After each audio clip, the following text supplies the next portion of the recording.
अद्य प्रथमो अध्याय। दोनों सेनाओं के प्रधान शूरवीरों और अन्य महान वीरों का वर्णन। धृतराष्ट्र बोले, हे संजय, धर्म भूमि कुरुक्षेत्र में एकत्रित इस युद्ध की इच्छा वाले मेरे और पांडु के पुत्रों ने क्या किया। संजय बोले, उस समय राजा दुर्योधन ने व्यूह रचनात्मक युक्त पांडवों की सेना को देखा और द्रोणाचार्य के पास जाकर यह वचन कहा, हे आचार्य, आपके बुद्धिमान शिष्य द्रुपद पुत्र धृष्टद्युम्न द्वारा व्यूहाकार खड़ी की गई पांडवों पुत्रों की इस बड़ी भारी सेना को देखिए। इस सेना में बड़े बड़े धनुषों वाले तथा युद्ध में भीम और अर्जुन के समान शूरवीर सात्यकी और विराट तथा महारथी राजा द्रुपद, धृष्टकेतु और केती, चेकितान तथा बलवान काशीराज पुरुजित, कुंती भोज और मनुष्य में श्रेष्ठ शिष्य पराक्रमी युधामन्यु तथा बलवान उत्तमौजा सुभद्रा पुत्र अभिमन्यु एवं द्रौपदी के पांचों पुत्र, ये सभी महारथी हैं। हे ब्राह्मण श्रेष्ठ, अपने पक्ष में भी जो प्रधान हैं उनको आप समझ लीजिए। आपकी जानकारी के लिए मेरी सेना के जो सेनापति हैं उनको बतलाता हूँ। आप द्रोणाचार्य और पितामह भीष्म तथा कर्ण और संग्राम विजयी कृपाचार्य तथा वैसे ही अश्वत्थामा, विकर्ण और सोमदत्त का पुत्र भूरिश्रवा और भी मेरे लिए जीवन की आशा त्याग देने वाले बहुत से शूरवीर अनेक प्रकार के शस्त्रों से सुसज्जित और सबके सब युद्ध में चतुर है। भीष्म पितामह द्वारा रक्षित हमारी वह सेना सब प्रकार से अजय है और भीम द्वारा रक्षित इन लोगों की यह सेना जीतने में सुगम है। इसलिए सब मोर्चों पर अपनी अपनी जगह स्थित रहते हुए आप लोग सभी निसंदेह भीष्म पितामह की ही सब ओर से रक्षा करें। कौरवों में वृद्ध बड़े प्रतापी पितामह भीष्म ने उस दुर्योधन की हृदय में हर्ष उत्पन्न करते हुए उच्च स्वर से सिंह की दहाड़ के समान गर्ज कर शंख बजाया। इसके पश्चात शंख और नगाड़े तथा ढोल, मृदंग और नरसिंह आदि बजाए एक साथ ही बज उठे। उनका वह शब्द बड़ा भयंकर हुआ। इसके अंतर सफ़ेद घोड़ों से युक्त उत्तम रथ में बैठे हुए श्री कृष्ण महाराज और अर्जुन ने भी अलौकिक शंख बजाए। श्री कृष्ण महाराज ने पंचजन्य नामक, अर्जुन ने देवदंत नामक और भयानक कर्म वाले भीमसेन ने पौंड्र नामक महाशंख बजाया। कुंती पुत्र राजा युधिष्ठिर ने अनंत विजय नामक और नकुल तथा सहदेव ने सुघोष और मणिपुष्पक नामक शंख बजाए। श्रेष्ठ धनुष वाले काशीराज और महारथी शिखंडी एवं धृष्टद्युम्न तथा राजा विराट और अजय सात्यकी, राजा धृष्ट एवं द्रौपदी के पांचों पुत्र और बड़े भुजा वाले सुभद्रा पुत्र अभिमन्यु, इन सभी ने, हे राजन, सब ओर से अलग अलग शंख बजाए और उस भयानक शब्द ने आकाश और पृथ्वी को भी गुंजाते हुए धृतराष्ट्रों के अर्थात आपके पक्ष वालों के हृदय विदीर्ण कर दिए।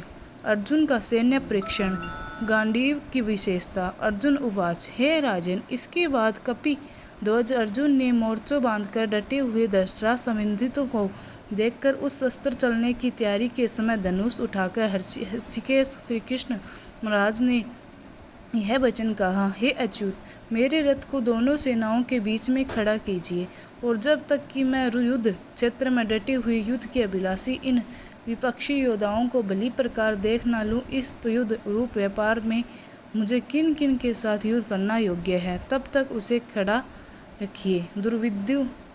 दुर्योधन का युद्ध हित में चाहने वाले जो ये राजा लोग इस सेना में आए हैं, इन युद्ध करने वाले को मैं देखूंगा। संजय बोले, हे धृतराष्ट्र, अर्जुन द्वारा कहे गए अनुसार महाराज श्री कृष्णचंद्र ने दोनों सेनाओं के बीच में भीष्म और द्रोणाचार्य के सामने तथा संपूर्ण राजाओं के सामने उत्तम रथ को खड़ा कर इस प्रकार कहा कि हे पार्थ, युद्ध के लिए जुटे हुए इन कौरवों को देख। इसके बाद प्रथा पुत्र अर्जुन ने इन दोनों की सेनाओं में स्थित ताऊ चाचों को, दादा दादू परदादाओं को, गुरुओं को और मामाओं को, भाइयों को, पुत्रों को, पौत्रों को तथा मित्रों को, ससुरों को और सुहृदों को भी देखा। उन उपस्थित संपूर्ण बंधुओं को देखकर वे कुंती पुत्र अर्जुन अत्यंत करुणा से युक्त होकर शोक करते हुए यह वचन बोले। अर्जुन का विषाद, भगवान के नामों की व्याख्या। अर्जुन बोले, हे श्री कृष्ण, युद्ध क्षेत्र में डटे हुए युद्ध के अभिलाषी इन स्वजन समुदाय को देखकर मेरे अंग तिल हुए जा रहे हैं और मुख सूखा जा रहा है तथा मेरे शरीर में कंप एवं रोमांच हो रहा है। हाथ से गांडीव धनुष गिर रहा है और त्वचा भी बहुत जल रही है तथा मेरा मन भ्रमित सा हो रहा है, इसलिए मैं खड़ा रहने को भी समर्थ नहीं हूँ। हे केशव, मैं लक्षणों को भी विपरीत ही देख रहा हूँ तथा युद्ध में स्वजन समुदाय को मारकर कल्याण भी नहीं देखता। हे कृष्ण, मैं न तो विजय चाहता हूँ न राज्य तथा सुखों को ही। हे गोविंद, हमें ऐसे राज्य से क्या प्रयोजन है अथवा ऐसे भागों से कि जीवन से भी क्या लाभ है हमें, जिनके लिए राज्य भोग और सुखादि अभिशिष्ट है। वे ही ये सब धन और जीवन की आशा को त्याग कर युद्ध में खड़े हैं। गुरुजन, ताऊ, चाचे, लड़के और उसी प्रकार दादे, मामे, ससुर, पौत्र, साले तथा और भी संबंधित लोग हैं। हे मधुसूदन, मुझे मारने पर भी अथवा तीनों लोकों के राज्य के लिए भी मैं इन सबको मारना नहीं चाहता। फिर पृथ्वी के लिए तो कहना ही क्या। हे जनार्दन, धृतराष्ट्र के पुत्रों को मारकर हमें क्या प्रशंसा होगी।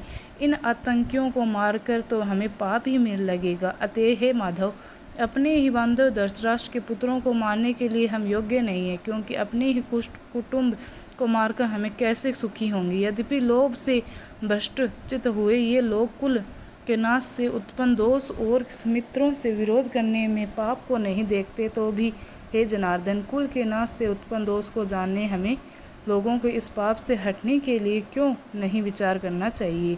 कुल के नाश से सनातन कुल धर्म नष्ट हो जाते हैं तथा धर्म को नाश हो जाने पर संपूर्ण कुल में पाप भी बहुत फैल जाता है। हे कृष्ण, पाप के अधिक बढ़ जाने से कुल की स्त्रियां अत्यंत दूषित हो जाती है और ये वाष्णीय स्त्रियों के दूषित हो जाने पर वर्ण संकर उत्पन्न हो जाता है। वर्ण संकर कुल घातियों को ही और कुल को नरक में ले जाने के लिए ही होता है। लुप्त हुई पिंड और जल की क्रिया वाले अर्थात श्राद्ध और तर्पण से वंचित इनके पितर लोग भी अधोगति को प्राप्त होते हैं। इन वर्ण संकर कारक दोषों से कुल घातियों के सनातन कुल धर्म और जाति धर्म नष्ट हो जाते हैं। हे जनार्दन, जिनका कुल धर्म नष्ट हो गया है, ऐसे मनुष्यों का अनिश्चित काल तक नरक में वास होता है। ऐसा हमने सुनते आए हैं। हाँ, शोक हम लोग बुद्धिमान होकर भी महान पाप करने को तैयार हो गए, तो जो राज्य और सुख में के लोभ से समोजनों को प्राप्त मारने के लिए अदत्त हो गए। यदि मुझ शस्त्र हित सामना न करने वाले को शस्त्र आदि में लिए धृतराष्ट्र के पुत्र रण में मार डालें तो वह मारना भी मेरे लिए अधिक कल्याणकार होगा। संजय बोले, रणभूमि में शोक से उद्विग्न मन वाले अर्जुन इस प्रकार कहकर बाण सहित धनुष को त्याग कर रथ के पीछे भाग में बैठ गए। ओम तत्सत। भगवत गीता सुपनिषद ब्रह्म विद्या योग शास्त्री श्री कृष्ण अर्जुन संवादे अर्जुन विषाद योगो नाम प्रथमो अध्याय।